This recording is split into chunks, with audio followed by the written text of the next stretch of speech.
De regresso à câmara de Adelaide, encontramos os demais à nossa espera. Irene e Luciana haviam trazido Albina para os trabalhos preparatórios. Sem perda de tempo, demandamos a grande casa de saúde, em busca de Cavalcante. Hipólito adivinhara. O doente mostrava-se muito aflito. Bonifácio, ao lado dele, cooperava devotadamente conosco, para desprendê-lo temporariamente do corpo oprimido. O enfermo, no entanto, se deixara tomar por horríveis impressões de medo, dificultando os nossos melhores esforços. Após trabalho ingente de magnetização do vago e em seguida a administração de certos agentes anestesiantes, destinados a propiciar-lhe brando sono, retiramo-lo do corpo, que permaneceu sob os cuidados de Bonifácio. Em minutos rápidos, punhamo-nos de regresso. Com a aquiescência de Jerônimo, alguns amigos dos enfermos acompanhar-nos iam à casa transitória. Dos 5 doentes, Adelaide e Fábio eram os únicos que revelavam consciência mais nítida da situação. Os demais titubeavam, enfraquecidos, baldos de noção clara do que ocorria. O assistente organizou a corrente magnética, tomando posição guiadora. Cada irmão encarnado localizava-se entre 2 de nós outros, almas libertas do plano físico, mais experimentadas no campo espiritual. De mãos entrelaçadas, para permutar energias em assistência mútua, utilizamos intensivamente a volitação, ganhando alturas. Adelaide e Fábio, algo habituados ao desdobramento, assumiram discreta atitude de observação e silêncio. Os outros, porém, comentavam o acontecimento em altos brados. Ó grande Deus! Exclamava Albina, rememorando passagens bíblicas, estaremos nós no glorioso carro de Elias. Dai-me forças, ó Pai de misericórdia. Expressava-se Cavalcante, de alma opressa, falta-me a confissão geral. Ainda não recebi o viático. Ó, não me deixeis enfrentar os vossos juízos com a consciência mergulhada no mal. Suas rogativas sensibilizavam-nos os corações. Dimas, por sua vez, balbuciava exclamações ininteligíveis, entre assombrado e inquieto. Atravessada a região estratosférica, a ionosfera surgia-nos à vista, apresentando enorme diferença, por causa do afluxo intenso dos raios cósmicos em combinação com as emanações lunares. Espantado, Dimas perguntou em voz alta: que rio é este? Ah, tenho medo. Não posso atravessá-lo, não posso, não posso.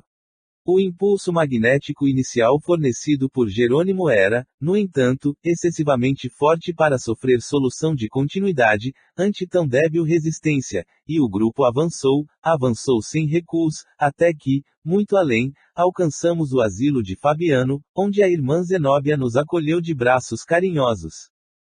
Congregávamo-nos todos nós, os componentes da missão socorrista, os enfermos e mais 6 amigos desses últimos, detentores de elevados conhecimentos. Em pequena sala posta à nossa disposição, Gotuso, por gentileza, aplicou vigorosos recursos fluídicos em nossos tutelados, que os receberam como crianças incapacitadas de imediato julgamento, exceção de Adelaide e Fábio, que se mantinham cônscios do fenômeno. Em seguida, o prestimoso Jerônimo tomou a palavra e dirigiu-se a eles, comentando: amigos, o concurso desta noite não se destina à cura do corpo grosseiro, posto agora à distância pelas necessidades do momento. Tentamos revigorar-vos o organismo espiritual, preparando-vos o desligamento definitivo, sem alarmes de dor alucinatória. Devo confessar-vos que, retomando o vaso físico, experimentareis natural piora de vossas sensações, agravando-se-vos a tortura, porque os remédios para a alma, na presente situação, intensificam os males da carne. Certificai-vos, portanto, de que as providências desta hora constituem ajuda efetiva à libertação. De retorno ao antigo ninho doméstico, encerrada esta primeira excursão de adestramento, encontrareis mais tristeza no terreno da crosta, mais angústia nas células físicas, mais inquietude no coração, porque a vossa mente, no processo das recordações instintivas, terá fixado, com maior ou menor intensidade, o contentamento sublime deste instante. Preparai-vos, pois, para vir até nós, solucionai os derradeiros problemas terrestres e confiai na proteção divina. Logo após, verificou-se breve intervalo, durante o qual permaneceríamos à vontade. O assistente fora rápido nas explicações, esclarecendo-nos que condensava os assuntos em curtas sentenças, atendendo à incapacidade mental dos beneficiários, impotentes ainda para penetrar o sentido das longas dissertações. Com efeito, os companheiros recebiam parcialmente o alentador aviso. Eram atingidos pelo socorro magnético positivo, mas as ideias que faziam do acontecimento eram muito diversas entre si. Cavalcante, com a expressão ingênua de um menino, chamou-me, em particular, indagando se estávamos no paraíso. Sentia-se aliviado, feliz. Alegria enorme banhava-lhe o coração. E, contente, reconfortado, acentuava: não será aqui o céu? Não consegui fazer-lhe sentir o contrário. Albina lembrava cenas bíblicas, em suas interpretações literais do texto sagrado. Depois de observar o nevoeiro exterior, circunspecta, perguntou a Luciana se aquela era a casa do Senhor, mencionada no capítulo 8º do primeiro livro dos Reis, em vista da nuvem de matéria densa que cercava a paisagem. Dentre os espiritistas, Adelaide e Fábio entregavam-se à reserva feliz da oração, mas Dimas, embriagado de felicidade pelo provisório alívio, abeirou-se, curioso, do padre Hipólito e inquiriu se a zona representava alguma dependência venturosa de Marte. O ex-sacerdote esboçou largo sorriso e respondeu, complacente: não, meu amigo, isto aqui ainda é a Terra mesma. Estamos muito longe dos outros planetas. Trocamos inteligente olhar, que traduzia bom humor. Antes de nossas considerações, talvez desnecessárias, Jerônimo interveio, acrescentado: o plano impressivo da mente grava as imagens dos preconceitos e dogmas religiosos com singular consistência. A transformação compulsória, pelo decesso, reintegrará a criatura no patrimônio de suas faculdades superiores. O trabalho, porém, não pode ser brusco, sob pena de ocasionar desastres emocionais de graves consequências. Urge considerar a necessidade da medida, isto é, da gradação. E, fitando-nos mais agudamente, prosseguiu: há, contudo, observação valiosa a destacar. Como vemos, não é a rotulagem externa que socorre o crente nas supremas horas evolutivas. É justamente a sementeira do esforço próprio, nos serviços da sabedoria e do amor, que frutifica, no instante oportuno, através de providências intercessórias ou de compensações espontâneas da lei que manda entregar as respostas do céu, a cada um por suas obras. Todo lugar do universo, portanto, pode ser convertido em santuário de luz eterna, desde que a execução dos divinos desígnios seja a alegria de nossa própria vontade. Fim da colheita de preciosos ensinamentos, começamos a regressar, terminando, assim, a nossa feliz excursão. Devolvendo os enfermos aos leitos de origem, verificamos as impressões diferentes de cada um. Fábio demonstrava infinito conforto no campo íntimo. Cavalcante acordou, no organismo de carne, pensando em recorrer à Eucaristia pela manhã, e Dimas, ao despertar, junto de nós, chamou a esposa e afirmou em voz fraca: oh, como foi maravilhoso meu sonho de agora! Vi-me à beira de rio caudaloso e brilhante, que atravessei com o auxílio de benfeitores invisíveis, chegando, em seguida, à grande casa, cheia de luz. Pousou a descarnada mão na testa úmida, e exclamou: ah! Como desejaria lembrar-me de tudo! Tenho a impressão de que visitei um mundo feliz, recebendo ensinamentos de grande significação, mas a cabeça falha.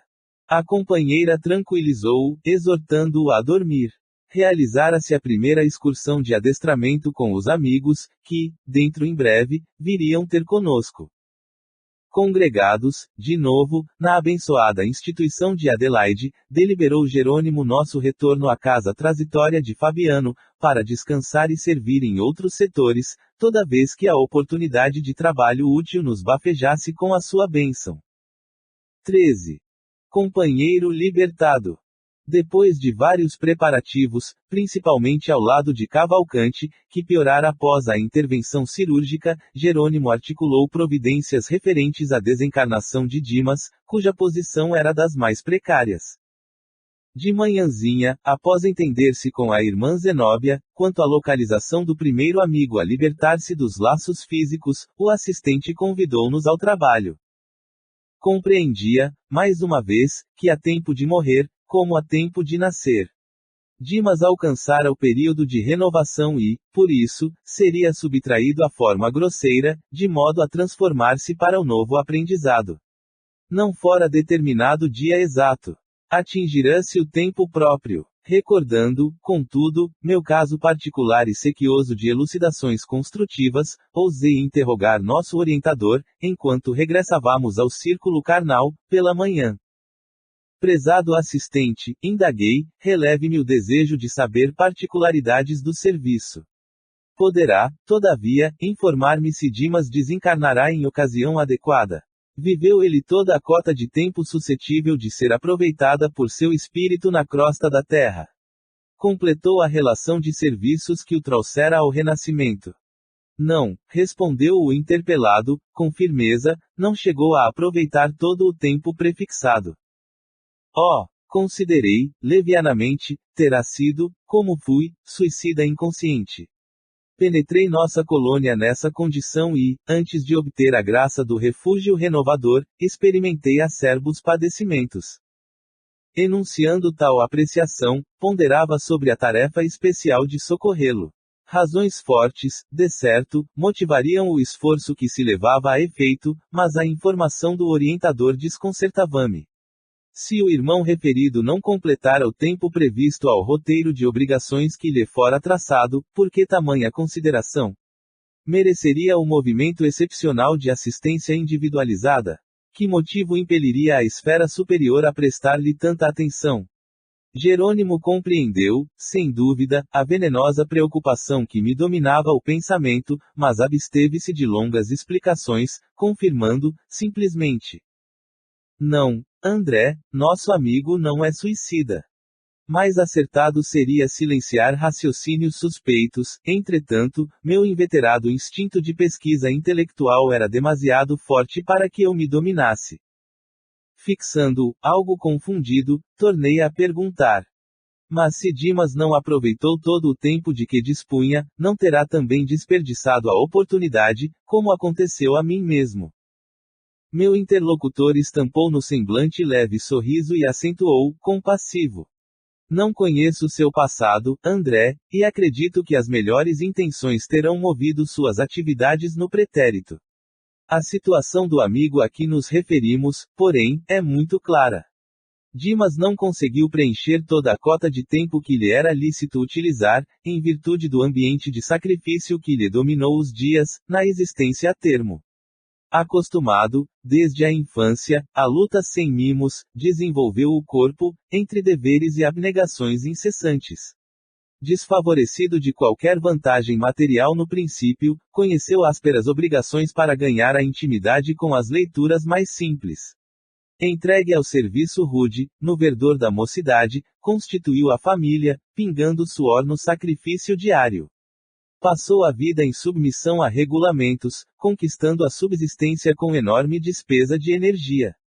Mesmo assim, encontrou recursos para dedicar-se aos que gemem e sofrem nos planos mais baixos que o dele.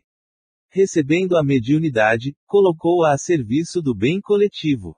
Conviveu com os desalentados e aflitos de toda sorte.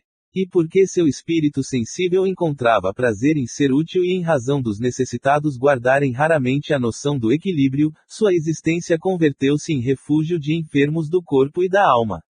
Perdeu, quase integralmente, o conforto da vida social, privou-se de estudos edificantes que lhe poderiam prodigalizar mais amplas realizações ao idealismo de homem de bem e prejudicou as células físicas, no acúmulo de serviço obrigatório e acelerado na causa do sofrimento humano.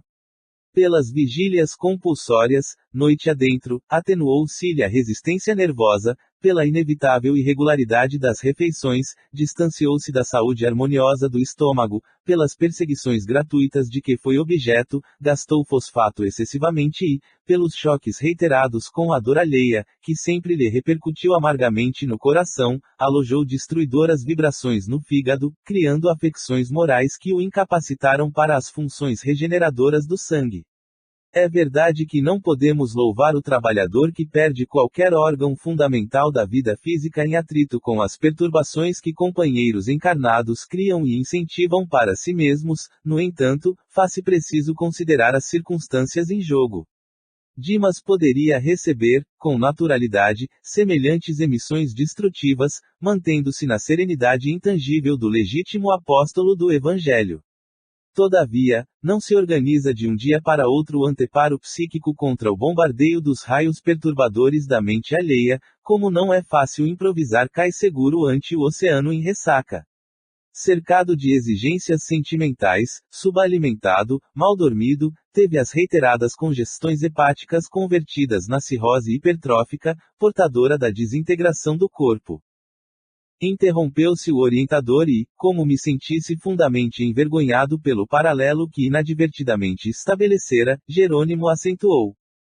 Segundo observamos, há existências que perdem pela extensão, ganhando, porém, pela intensidade. A visão imperfeita dos homens encarnados reclama o exame acurado dos efeitos, mas a visão divina jamais despreza minuciosas investigações sobre as causas. Calei-me, humilhado. O hábito de analisar pessoas e ocorrências, unilateralmente, mais uma vez me impunha proveitosa decepção. Naturalmente, o assistente conhecia minha antiga posição, estaria informado de meus desvios anteriores, mas dignava-se evitar-me desapontamento mais fundo com referências comparativas. Assomaram-me recordações do passado, mais nítidas e esclarecedoras. Inegavelmente, conduzir a minha última experiência como melhor me pareceu. Tomava refeições calmas e substanciosas, a horas certas, dera-me a estudos prediletos, dispunha de meu tempo com rigorosa independência nas decisões, cerrava a porta aos clientes antipáticos, quando me faltava disposição para suportá-los, nunca molestara o fígado por sofrimentos alheios, porque era ele pequeno para conter as vibrações destruidoras de minhas próprias irritações, ao sentir-me contrariado nos pontos de vista pessoais, e, sobretudo, aniquilara o aparelho gastrointestinal pelo excesso de comestíveis e bebedices aliados à sífilis a que eu mesmo dera guarida. Levianamente. Havia, portanto, muita diversidade entre o caso Dimas e o meu. O dedicado servidor do bem empregara as possibilidades que o céu lhe confiara em benefício de outrem. Quanto a mim, centralizado em mim mesmo, gozara essas possibilidades até ao clímax, perdendo-me pela abusiva saciedade. Jerônimo era, porém, suficientemente bom para não comentar realidades tão duras. Reafirmando a generosidade espontânea que o caracterizava, desarticulou minhas impressões desagradáveis, tangendo assuntos novos. Em breve, chegávamos à residência do enfermo, cujo estado era gravíssimo. Alguns amigos desencarnados velavam, atentos. Iluminada a entidade que evidenciava grande interesse pelo agonizante, acercou-se do assistente, indagando se o decesso fora marcado para aquele dia. Sim, esclareceu o interpelado, a resistência orgânica terminou. Estamos autorizados a aliviá-lo, o que faremos hoje, alijando-lhe o fardo pesado de matéria densa. A interlocutora consultou-o, ainda, sobre a oportunidade de reunir ali alguns beneficiados da missão cumprida pelo moribundo, que lhe desejavam testemunhar carinhoso apreço, no derradeiro dia carnal. Minha amiga compreende as dificuldades inerentes ao assunto, respondeu o nosso dirigente com gentileza. Se Dimas estivesse plenamente senhor das emoções, não surgiria inconveniente algum. Entretanto, ele permanece agora sob agitações psíquicas muito fortes. Conhece o fim próximo do aparelho carnal, mas não pode esquivar-se, de súbito, às algemas domésticas. Teme o futuro dos seus, conserva-se em total descontrole dos nervos e enlaça-se nas emissões de inquietude da esposa e dos filhos. Cremos ser inoportuna essa visita compacta, no decorrer das atividades da desencarnação, mesmo em se tratando dos melhores amigos do doente, para que se lhe não agrave o descontrole mental. Dimas poderá, não obstante, ser amparado pelo afeto dos que por ele têm afeição, logo se desfaça do corpo grosseiro. Além disso, sugiro que manifestação de carinho, merecida e justa, lhe seja prestada por quantos o estimam, no dia em que nos deslocarmos da casa transitória de Fabiano para as regiões mais altas. Nosso irmão e cooperador descansará, ali, sob atencioso cuidado, junto de outros amigos em condições análogas. Não faltaremos com o aviso prévio sobre sua partida, para que se congreguem conosco os seus afeiçoados, na prece de reconhecimento que elevaremos ao Todo-Poderoso. A consulente manifestou sincera satisfação e acentuou: bem lembrado. Esperaremos a comunicação no instante oportuno. Logo após, despediu-se, afastando-se ao lado de outros visitantes de nossa esfera, que nos deixavam, agora, campo livre para nossa necessária atuação. O transe era, sem dúvida, melindroso. A esposa do médum, ao pé dele, não obstante prolongadas vigílias e sacrifícios estafantes, que a expressão fisionômica denunciava, mantinha-se firme a seu lado, olhos vermelhos de chorar, emitindo forças de retenção amorosa que prendiam o moribundo em vasto emaranhado de fios cinzentos, dando-nos a impressão de peixe encarcerado em rede caprichosa. Jerônimo apontou-a, bondoso, e explicou. Nossa pobre amiga é o primeiro empecilho a remover. Improvisemos temporária melhora para o agonizante, a fim de sossegar-lhe a mente aflita. Somente depois de semelhante medida conseguiremos retirá-lo, sem maior impedimento. As correntes de força, exteriorizadas por ela, infundem vida aparente aos centros de energia vital, já em adiantado processo de desintegração. Recomendou o assistente que Luciana e Hipólito se mantivessem ao lado da senhora, modificando-lhe as vibrações mentais, e instruindo-me para coadjuvar-lhe a influenciação, como se fazia Mr. Enquanto mantinha as mãos coladas ao cérebro de Dimas, propiciando-lhe a renovação das forças gerais, Jerônimo aplicava-lhe passes longitudinais, desfazendo os fios magnéticos que se entrecruzavam sobre o corpo abatido. Reparei que o moribundo se encontrava já em dolorosas condições. Plenamente desorganizado, o fígado começava definitivamente a paralisar suas funções. O estômago, o pâncreas e o duodeno apresentavam anomalias estranhas. Os rins pareciam praticamente mortos. Os glomérulos prendiam-se aos ramos arteriais como pequeninos botões arroxeados, os tubos coletores, enrijecidos, prenunciavam o fim do corpo. Sintomas de gangrena pesavam em toda a atmosfera orgânica. O que mais impressionava, porém, era a movimentação da fauna microscópica. Corpúsculos das mais variadas espécies nadavam nos líquidos acumulados no ventre, concentrando-se particularmente no ângulo hepático, como a buscarem alguma coisa, com avidez, nas vizinhanças da vesícula. O coração trabalhava com dificuldade. Enfim, o enfraquecimento atingira o auge. Precisamos fornecer-lhe melhoras fictícias, asseverou o dirigente de nossas atividades, tranquilizando-lhe os parentes aflitos. A câmara está repleta de substâncias mentais torturantes. O assistente principiou, então, a exercer intensivamente sua influência. Dimas, de raciocínio obnubilado pela dor, não divisava a nossa presença. Os atritos celulares, pelo rápido desenvolvimento dos vírus portadores do coma, impediam-lhe percepções claras. As proveitosas faculdades mediúnicas que ele possuía haviam caído em temporário eclipse, ante os choques do sofrimento. Era, porém, extremamente sensível à atuação magnética. Pouco a pouco, com a interferência de Jerônimo, o amigo acalmou-se, respirou em ritmo quase normal, abriu os olhos fundos e exclamou, reconfortado. Graças a Deus! Louvado seja Deus! Um dos filhos, a contemplá-lo, de olhos suplices, seguiu-lhe as palavras, ansioso, indagando num gesto de alívio, melhorou, papai. Oh, sim, meu filho, agora respiro mais livremente. Sente os amigos espirituais ao seu lado? Tornou o rapaz, cheio de fé. O enfermo sorriu, algo triste, e retrucou. Não, quero crer que o sofrimento físico cerrou a porta que me comunicava com a esfera invisível. Mesmo assim, estou muito confiante. Jesus não nos desampara. Fixou a companheira em lágrimas e aduziu. Todos nós experimentaremos a solidão nos grandes momentos de aferir valores espirituais. Estou convencido de que os nossos guias do plano superior não me olvidarão as necessidades. Entretanto, não devo esperar que tomem cuidado permanente comigo. Falava em voz quase imperceptível, em virtude do abatimento, entrecortando as palavras na respiração opressa. A senhora, vacilante, estava inteiramente amparada por Luciana, que a abraçava, afetuosa. Viam-se-lhe os sinais de angustioso cansaço. Lágrimas espessas corriam-lhe dos olhos congestionados. Jerônimo, agora, pousava a destra na fronte do moribundo, proporcionando-lhe força, inspiração e ideias favoráveis ao desdobramento de nossos serviços.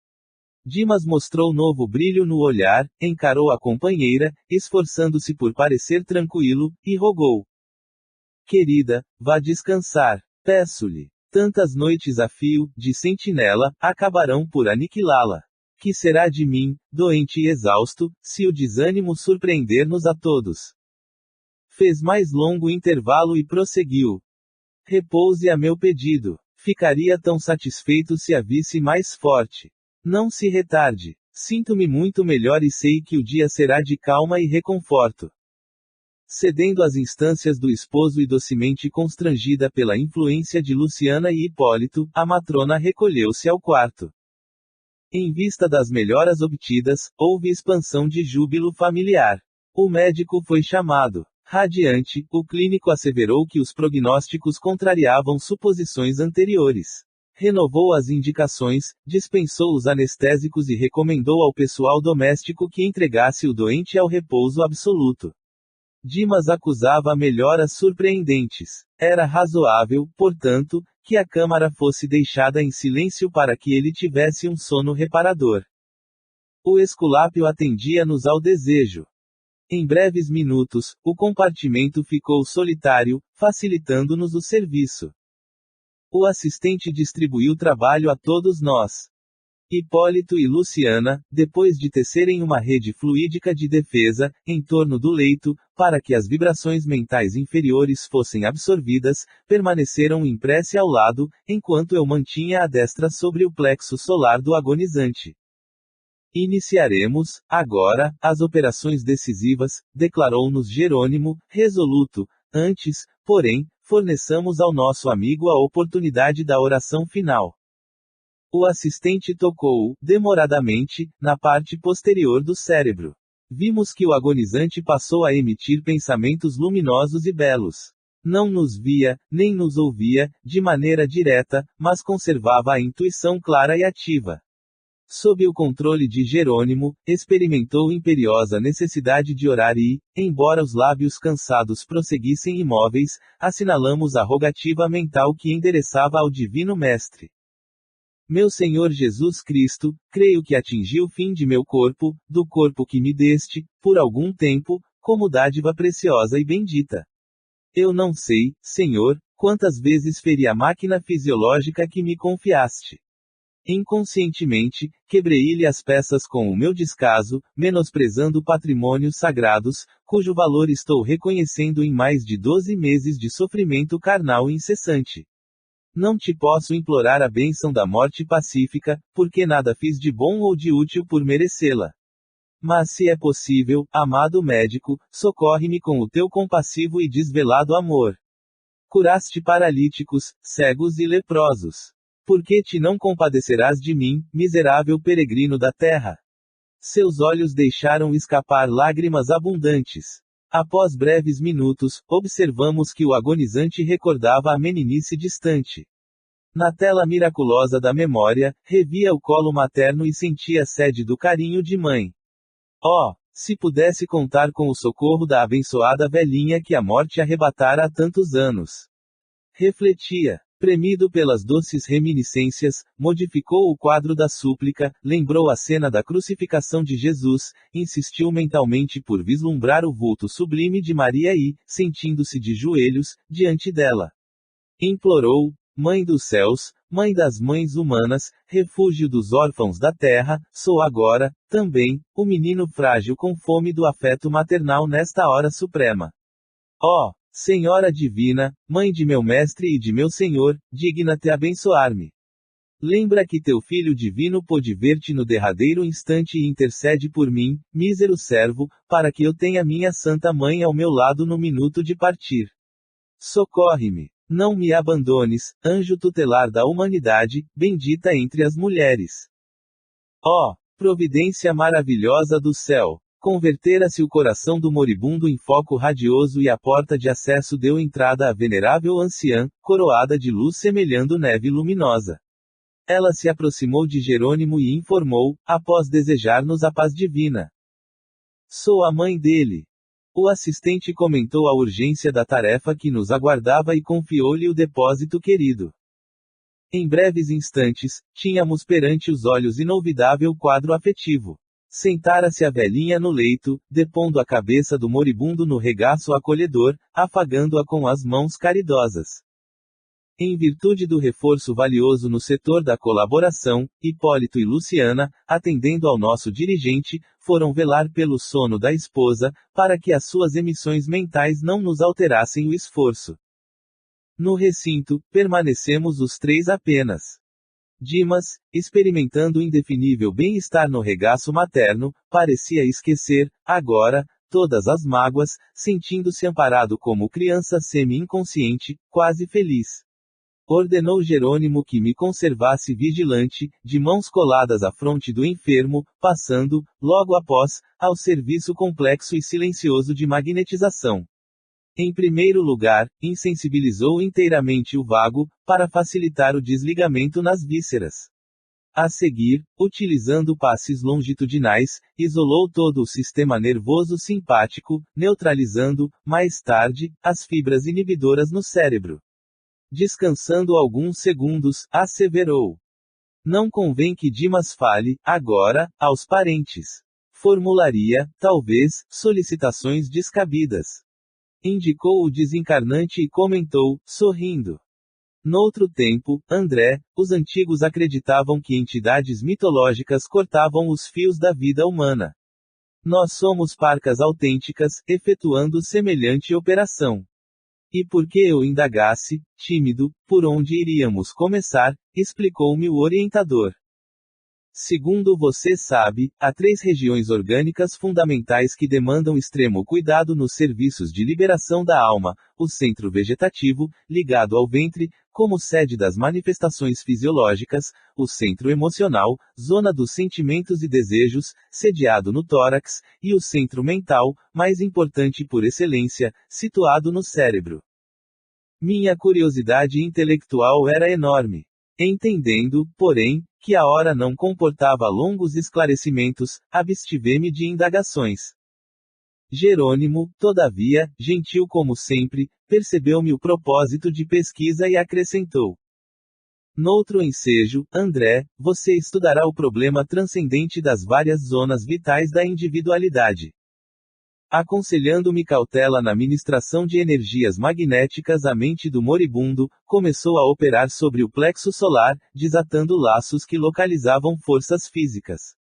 Com espanto, notei que certa porção de substância leitosa extravasava do umbigo, pairando em torno. Esticaram-se os membros inferiores, com sintomas de esfriamento. Dimas gemeu, em voz alta, semi-inconsciente. Acorreram amigos, assustados. Sacos de água quente foram postos nos pés. Mas, antes que os familiares entrassem em cena, Jerônimo, com passes concentrados sobre o tórax, relaxou os elos que mantinham a coesão celular no centro emotivo, operando sobre determinado ponto do coração, que passou a funcionar como bomba mecânica, desreguladamente. Nova cota de substância desprendia-se do corpo, do epigástrio à garganta, mas reparei que todos os músculos trabalhavam fortemente contra a partida da alma, opondo-se à libertação das forças motrizes, em esforço desesperado, ocasionando angustiosa aflição ao paciente. O campo físico oferecia-nos resistência, insistindo pela retenção do senhor espiritual. Com a fuga do pulso, foram chamados os parentes e o médico, que acorreram, pressurosos. No regaço maternal, todavia, e sob nossa influenciação direta, Dimas não conseguiu articular palavras ou concatenar raciocínios. Alcançáramos o coma, em boas condições.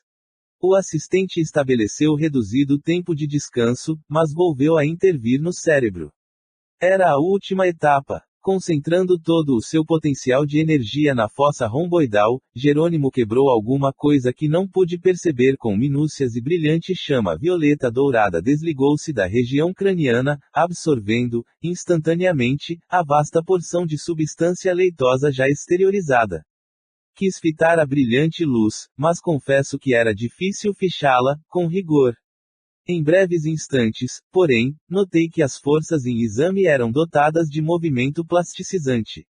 A chama mencionada transformou-se em maravilhosa cabeça, em tudo idêntica à do nosso amigo em desencarnação, constituindo-se, após ela, todo o corpo perispiritual de Dimas, membro a membro, traço a traço.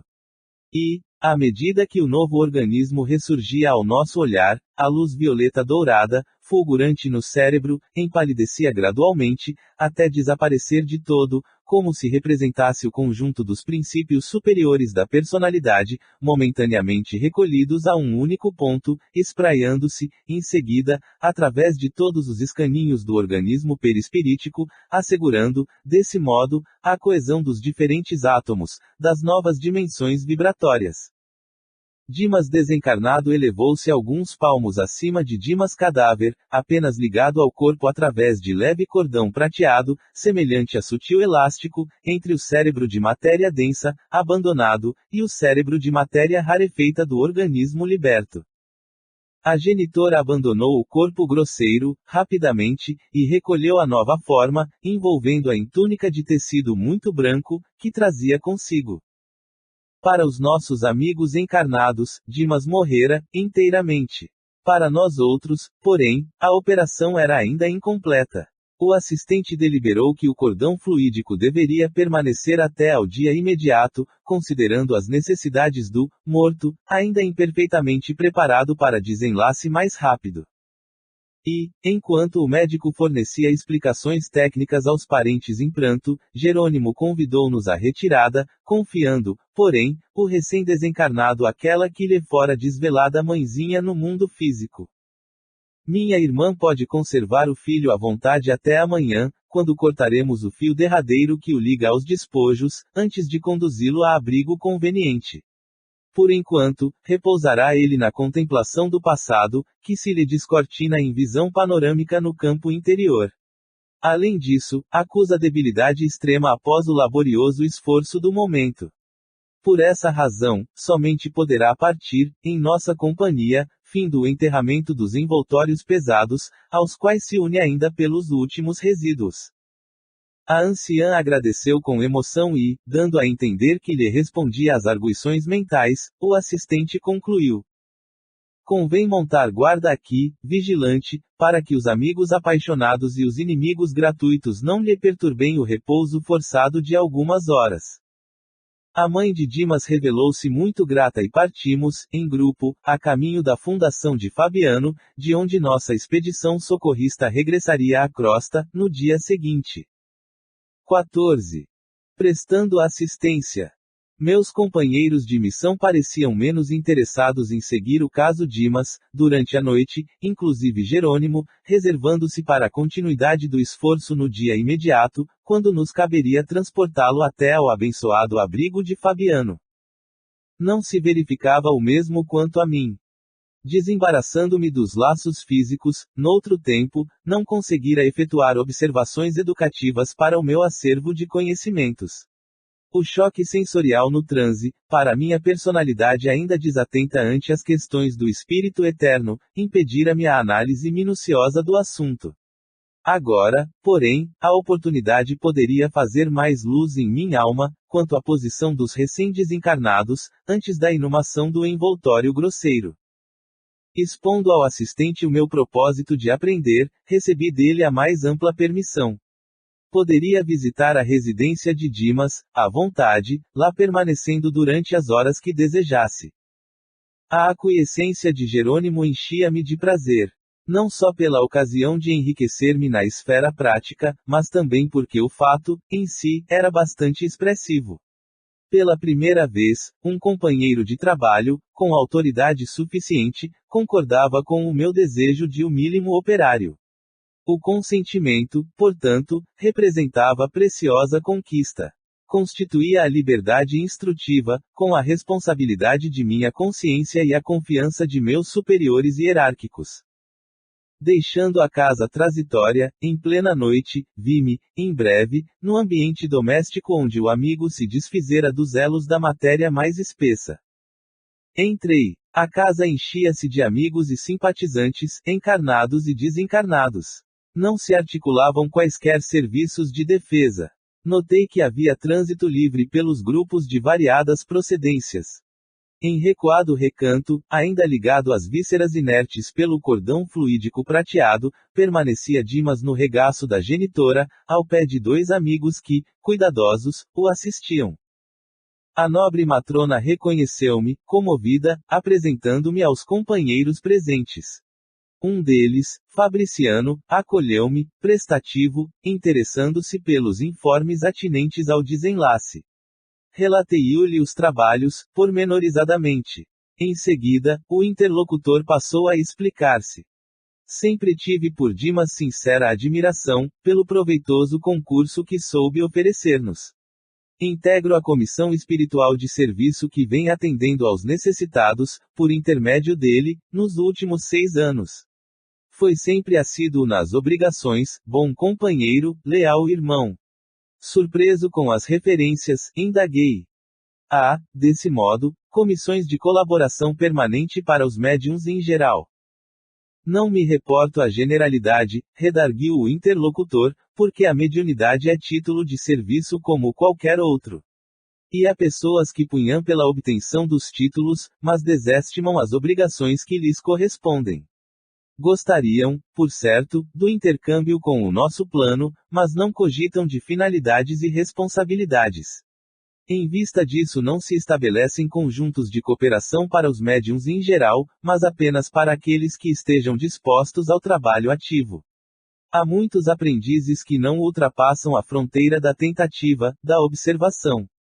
Desejariam o caminho bem aplainado, exigindo a convivência exclusiva dos espíritos genuinamente bondosos. Experimentam a luta construtiva através de sondagens superficiais e, à primeira dificuldade, abandonam compromissos assumidos.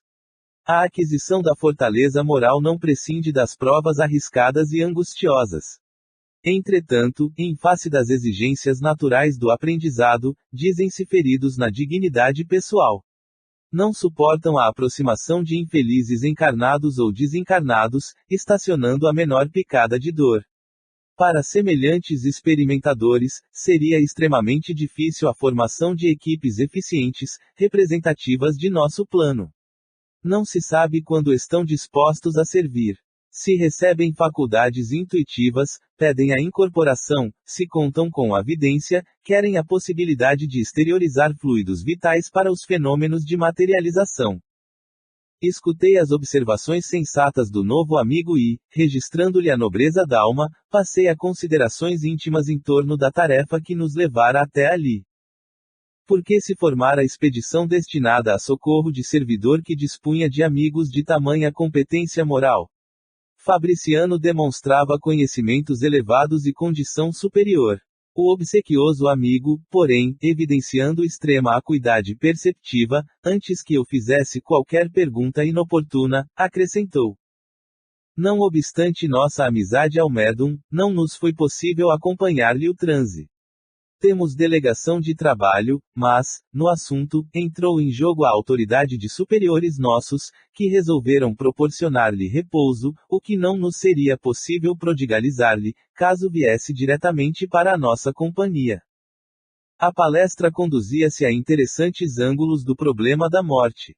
Seduzido pelas considerações, interroguei sobre o que já sabia, mais ou menos, a fim de poder penetrar particularidades mais significantes.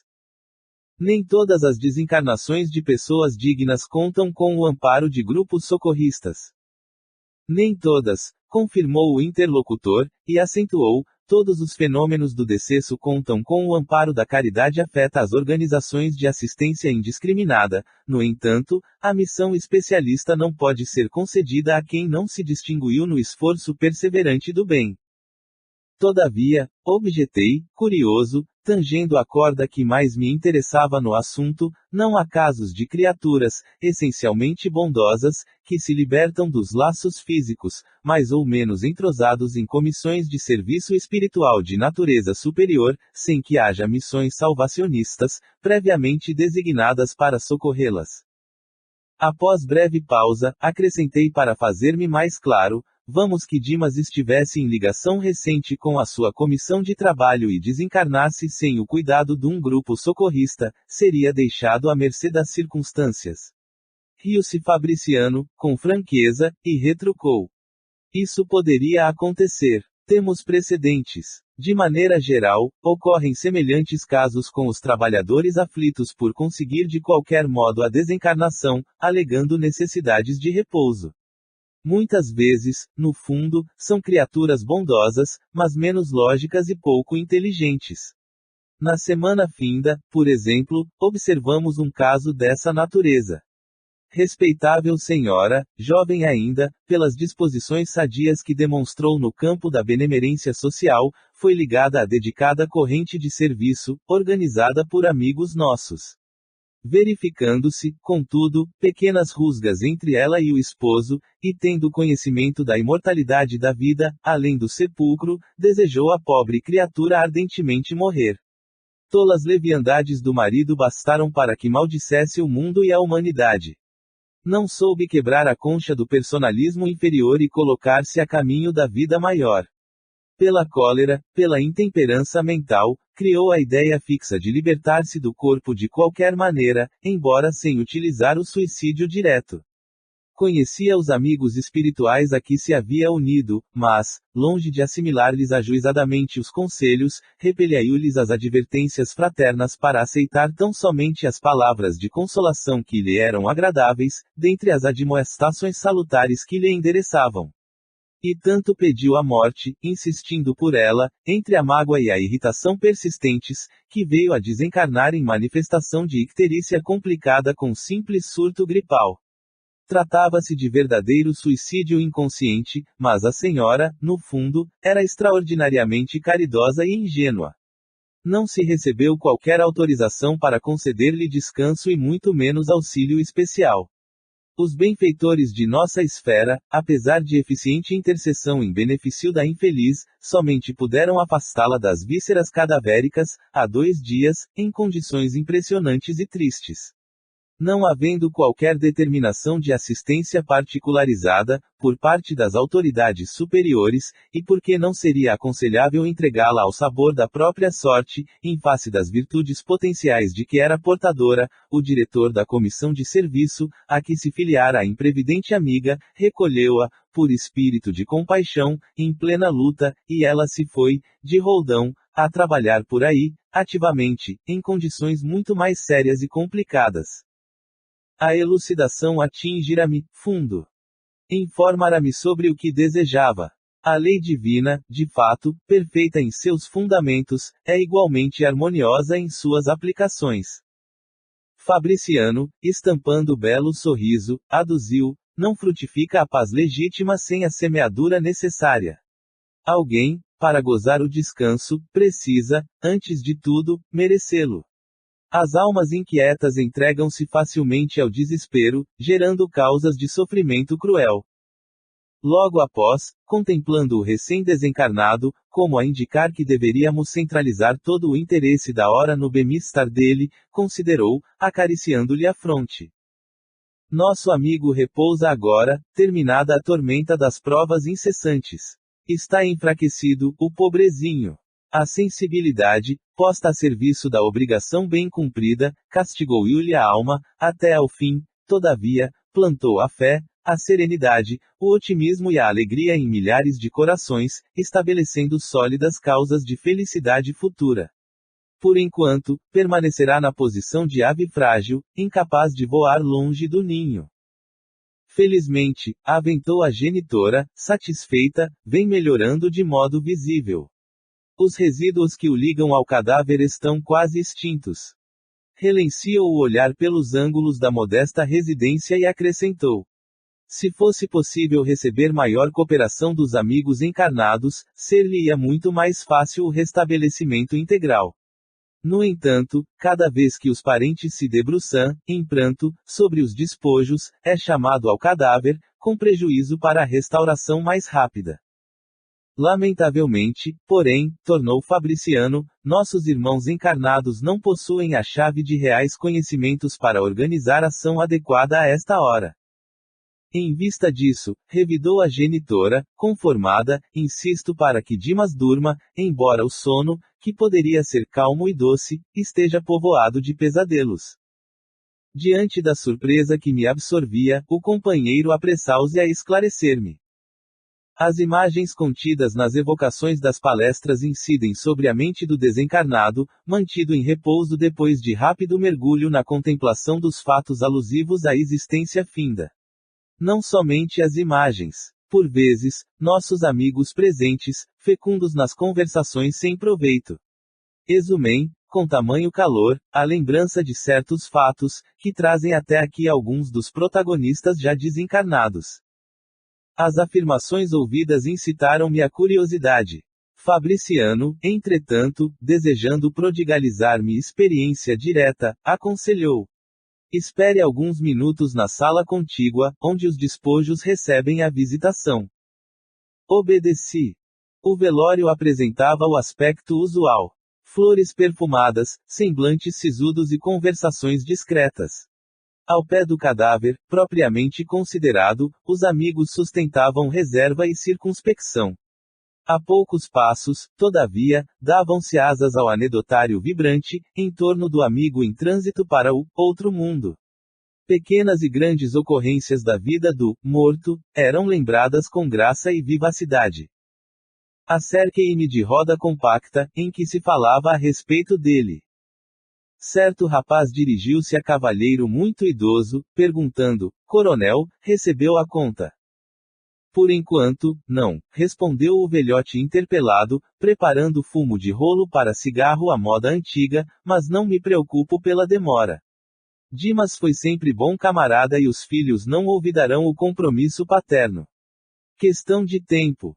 Interessado em ressaltar as qualidades distintas do falecido, e revelando suas boas disposições de historiador municipal, prosseguiu: Dimas era um homem interessante e excepcional. Sempre lhe invejei a serenidade.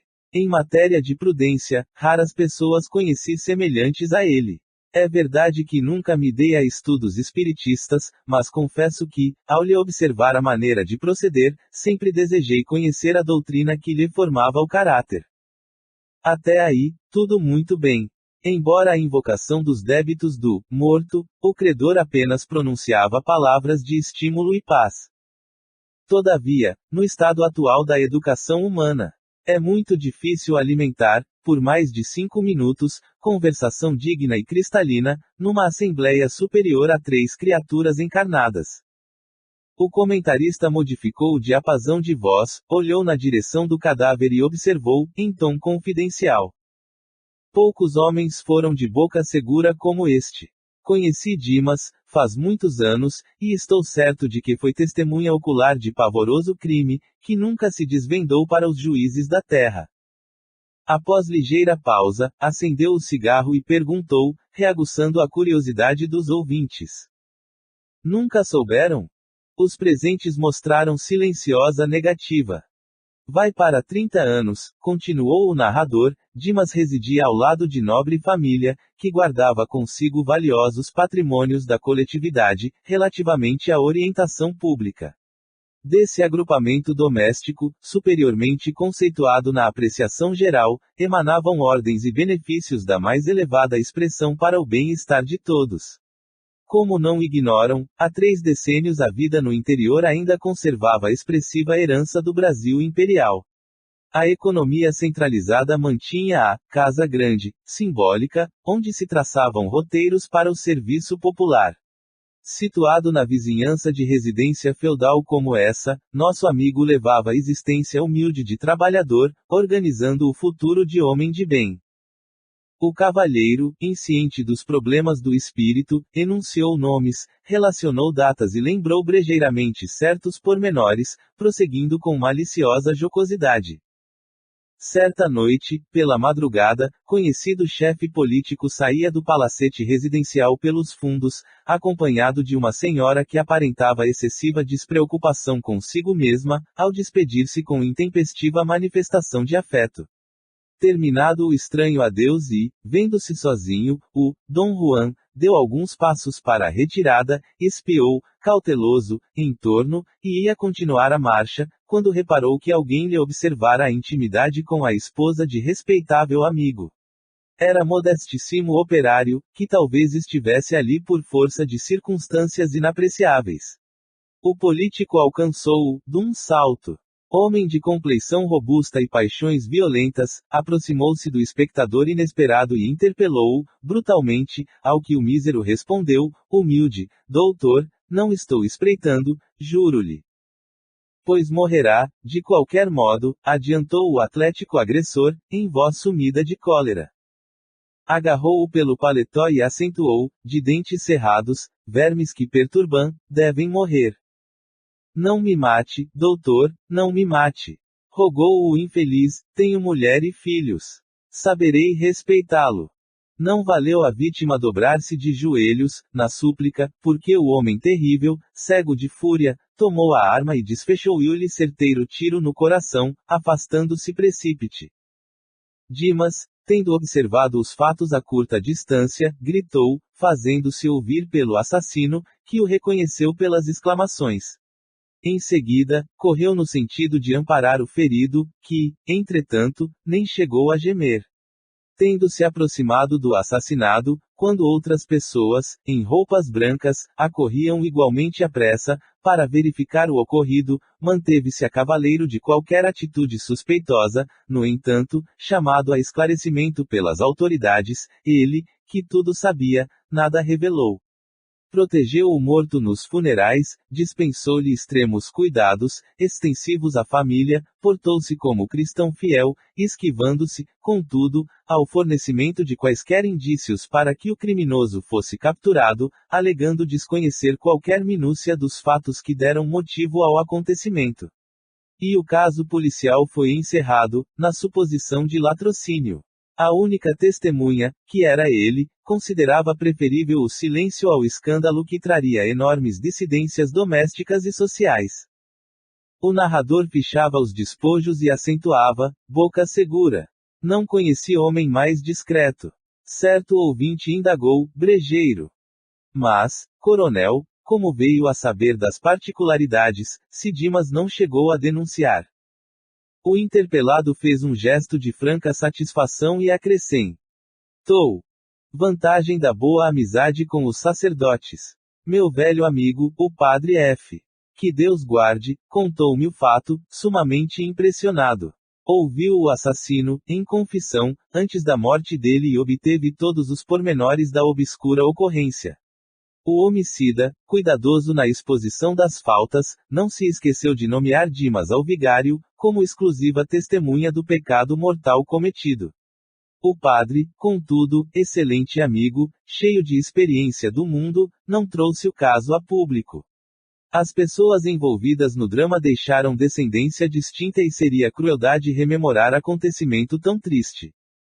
O narrador estampou curiosa expressão no rosto e rematou, apagando o cigarro. Tudo passa. Morreram a vítima, a adúltera, o assassino, o confessor e, agora, a testemunha. Certo, haverá lugar, fora deste mundo, para fazer-se a justiça. Nesse momento, horrível figura, seguida de outras, não menos monstruosas, surgiu de inesperado. Acercando-se do leviano comentador, ouviu-lhe, ainda, as últimas palavras, sacudiu-o e gritou: sou eu o assassino. Que quer você de mim? Por que me chama? É juiz? O narrador não enxergara o que eu via, mas seu corpo foi atingido por involuntário estremeção, que arrancou abafado riso dos presentes. Logo após, o homicida desencarnado, atraído talvez pelo cheiro forte das flores reunidas na essa improvisada, teve a perfeita noção do velório. Abalou-se, precipitado, pondo-se na contemplação do morto. Reconheceu-o, estampou um gesto de profunda surpresa, ajoelhou-se e gritou: Dimas, Dimas, pois também tu vens para a verdade. Onde estás, bom amigo, que me velaste a falta com o véu da caridade sem limites? Socorre-me. Estou desesperado. Onde encontrarei minha vítima para suplicar o perdão de que necessito? Ajuda-me, ainda. Tem compaixão. Deves saber o que ignoro. Socorre-me, socorre-me. Ao lado do infeliz, em rogativa, diversas entidades sofredoras permaneciam estáticas.